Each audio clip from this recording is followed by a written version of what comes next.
Chairman PCB Mohsin Naqvi की खिलाड़ियों से मुलाकात। इंग्लैंड के खिलाफ टेस्ट सीरीज जीतने पर खिलाड़ियों और मैनेजमेंट को मुबारकबाद। दुरुस्त आप मुत्तहिद होकर खेले तो कामयाबी ने कदम चूमे।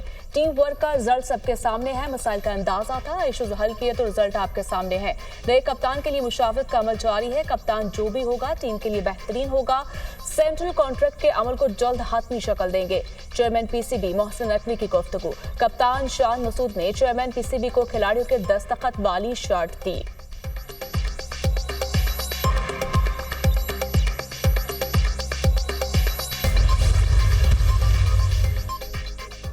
सदर ममलिकत और वज़ीर आज़म शहबाज शरीफ की इंग्लैंड के खिलाफ टेस्ट सीरीज़ में फतह पर कौमी टीम को मुबारकबाद। वज़ीर आज़म ने अपने बयान में कहा कि इंशाअल्लाह कामयाबियों का ये सिलसिला जारी रहेगा। इंग्लैंड के खिलाफ होम टेस्ट सीरीज़ में क्रिकेट टीम ने शानदार खेल पेश किया। पूरी कौम क्रिकेट टीम की इस कामयाबी पर खुश है। बरतानवी हाई कमिश्नर जैन मैरिएट की भी पाकिस्तानी टीम को मुबारकबाद।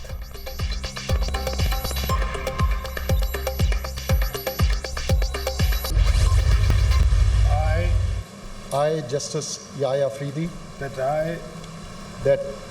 I, as Chief Justice of Pakistan, as Chief Justice of Pakistan, I will discharge my duties and perform my functions honestly to the best of my abilities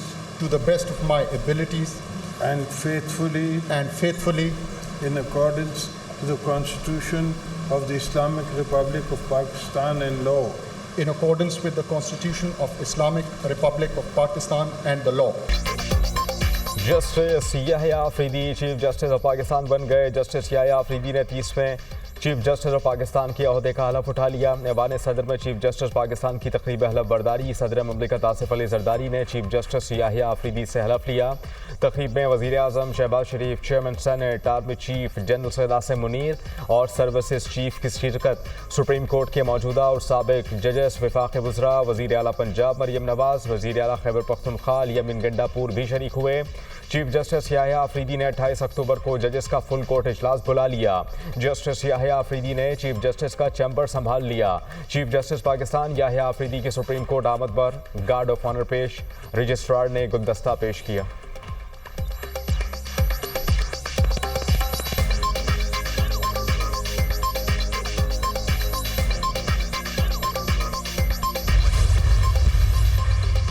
chief justice Yahya Afridi के हलफ उठाने के बाद बड़े इकदाम। Justice Munib Akhtar practice and procedure committee में दोबारा शामिल। Chief justice ने 3 रुकनी प्रैक्टिस एंड प्रोसीजर कमेटी की तश्कील कर दी। Chief justice supreme court Yahya Afridi, senior तरीन जज जस्टिस मंसूर अली शाह और जस्टिस मुनीब अख्तर कमेटी का हिस्सा होंगे। कमेटी में 20 सितंबर के ऑर्डिनेंस के बाद तब्दीली कर दी गई थी। चीफ जस्टिस याह्या अफरीदी का सुप्रीम कोर्ट की तमाम अदालतों को लाइव स्ट्रीमिंग सर्विस फराहम करने का फैसला। जस्टिस मोहम्मद अली मजहर को टास्क दे दिया। सुप्रीम कोर्ट की तमाम कोर्ट रूम्स में लाइव स्ट्रीमिंग सर्विस फराहम की जाएगी। लाइव स्ट्रीमिंग की सर्विस साइलिन की रजामंदी के साथ मशरूत होगी। लाइव स्ट्रीमिंग की सर्विस के तहत अदालत की कार्रवाई तक दुनिया भर से रसाई हासिल होगी।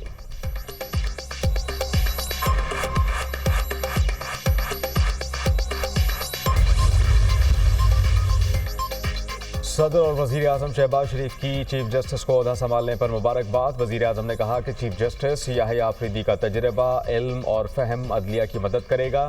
चीफ जस्टिस याह्या अफरीदी की क़यादत में अदलिया पाकिस्तान की आवाम को इंसाफ की फराहमी जारी रखेगी। वज़ीर आज़म का चीफ जस्टिस के कामयाब दौर के लिए नेक तमन्नाओं का इजहार। सदर आसिफ अली जरदारी से वज़ीर आज़म की कामयाब मुलाकात। अमन व अमान, मुआशी और मुल्की मजमूई सूरत हाल पर तफसीली मुशावरत।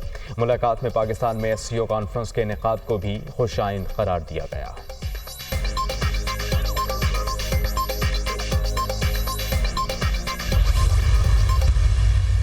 1 जनवरी 2028 से सूद का कारोबार हर शोबे में वो ख़त्म हो जाएगा और अल्लाह ताला करे कि कोई मुश्किलात ना आए।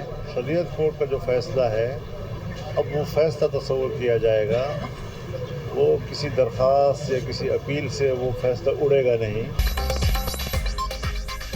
जनवरी 2028 तक हर शोबे में सूद का खात्मा हो जाएगा। शरीयत कोर्ट का फैसला किसी दरखास्त या अपील से नहीं उड़ेगा। 1 साल में अपील पर फैसला नहीं होता तो शरीयत कोर्ट में फैसला हो जाएगा। सरबराह JUI मौलाना फजल रहमान की मीडिया से गुफ्तगू। बानी PTI की ख्वाहिश है कि अडियाला जेल में आपसे मुलाकात हो। सहाफ़ी का सवाल, अभी मेरे पास ऐसी कोई ख्वाहिश नहीं। मौलाना फजल रहमान का जवाब।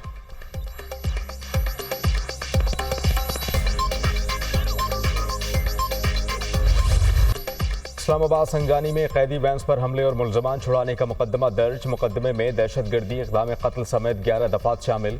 मुकदमे में अटक जेल से पेशी पर अदालत लाए गए मुलजमान के नाम भी शामिल। संगानी टोल प्लाजा के करीब 25 से 40 अफराद कैदी वैन्स पर हमलावर हुए। फायरिंग और पथराव से 4 पुलिस एहलकार और 1 अफसर भी जख्मी हुआ। हमलावर ने पथराव से गाड़ियों के शीशे तोड़े। फायरिंग से टायर भी फट गए। FIR का मतन, संगानी में पुलिस कैदी वैन्स पर हमले का केस। 86 मुलजमान का 2 रोज़ा जिस्मानी रिमांड मंजूर, पुलिस के हवाले कर दिया। AT से इस्लामाबाद के जज ने महफूज फैसला सुना दिया।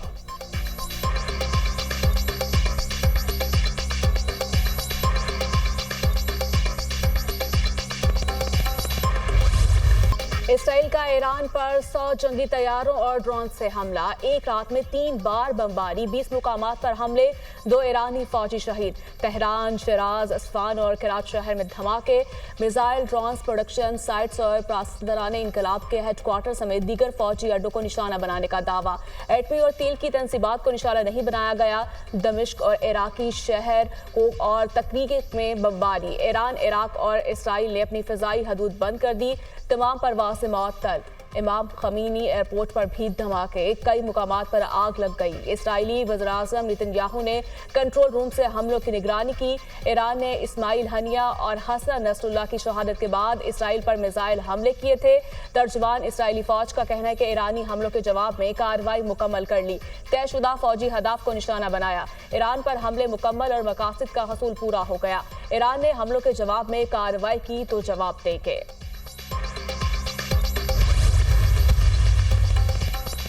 इसराइली जारियत का कामयाबी से दिफा किया। हमलों को नाकाम बनाने के लिए फ़ज़ाई दिफाई निज़ाम इस्तेमाल किया गया। तेहरान, खज़िस्तान और एलाम सूबों में फ़ौजी मराकज़ को निशाना बनाया गया। कुछ मकामात पर मामूली नुकसान पहुँचा। ईरानी हुक्काम का बयान, कहा कि किसी भी जारियत का जवाब देने का हक महफूज रखते हैं। इसराइल को मुतनाज़िब रद्द-ए-अमल का सामना करना पड़ेगा। ईरानी सुप्रीम लीडर आयतुल्लाह ख़ामनेई का फ़ौज को इसराइल के साथ मुमकिना जंग के लिए तैयार रहने का हुक्म। सऊदी अरब की ईरान पर इसराइली हमलों की मज़म्मत, ईरान की खुद मुख्तारी के खिलाफ करार दे दिया। आलमी बिरादरी से खित्ते में बढ़ती कशीदगी को कम करने के लिए किरदार अदा करने का मुतालबा।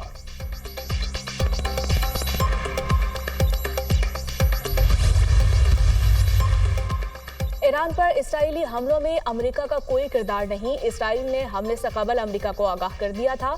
अमेरिका ने ईरान पर हमलों को इसराइल की दिफाई मशक करार दे दिया। इसराइल को अपने दिफा का हक हासिल है। अमेरिका ने इसराइल को ईरान की जौहरी और तेल की तंसीबात पर हमला करने से रोका। तर्जुमान अमरीकी कौमी सलामती, अमेरिका ने थार्ड मिसाइल के बाद F-16 तैयारे भी इसराइल भेज दिए। जो बाइडेन इंतजामिया की जानिब से कहा गया है कि ईरान ने इसराइल पर जवाबी हमला किया तो उसके नताइज भुगतने होंगे। इसराइल की पहले की तरह हिफाजत के लिए तैयार हैं। ईरान और इसराइल के दरमियान बराह रास्त फौजी तसादुम अब खत्म होना चाहिए।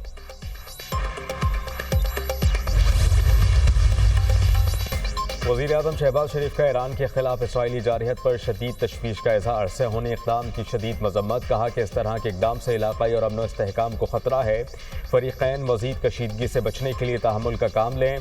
पाकिस्तान अमन के हुसूल के लिए ईरान और दीगर हमसाया ममालिक के साथ मिलकर काम करता रहेगा। दफ्तर ख़ारजा की भी हमले की मज़म्मत, अक़वाम मुत्तहिदा से ख़ित्ते में इसराइल के मुजरिमाना रवैये के ख़ात्मे के लिए फ़ौरी इक़दामात का मुतालबा। तर्जुमान दफ्तर ख़ारजा ने कहा कि इसराइली हुकूमत तनाज़े के बढ़ने और फैलने की ज़िम्मेदार है। हमले बैनुल अक़वामी क़वानीन और अक़वाम मुत्तहिदा के चार्टर की संगीन खिलाफ वर्जी हैं। इससे इलाक़ाई और इस्तेहकाम को नुकसान पहुँचा। आलमी बिरादरी ख़ित्ते के अमन और सलामती के लिए अपना किरदार अदा करें।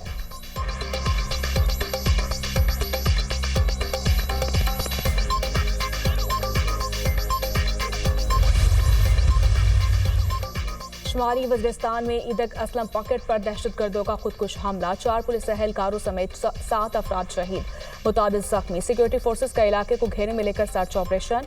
सदर मुमलिकत की पुलिस चेक पोस्ट पर खुदकुश हमले की मसम्मत।